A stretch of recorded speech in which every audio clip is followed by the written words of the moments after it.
Hello everybody, எனக்கு அம்மா அப்படியே எனக்கு ஒரு ட்ரீட் தருவாங்கன்னு சொன்னாங்க.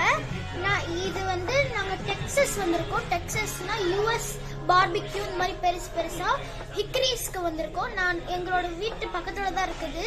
நான் இதை சாப்பிட்டு உங்களுக்கு எப்படி இருக்குன்னு சொல்றேன். வீக்கெண்ட்ல நாங்க வந்திருக்கோம். நீங்களும் வீக்கெண்ட்ல அப்படியே ஜாலியா இருங்க. நல்லா சாப்பிட்டுட்டு நான் உங்களுக்கு இந்த சாப்பிட்டு உங்களுக்கு சொல்லுவேன் எப்படி இருக்குதுன்னு. ரெடி?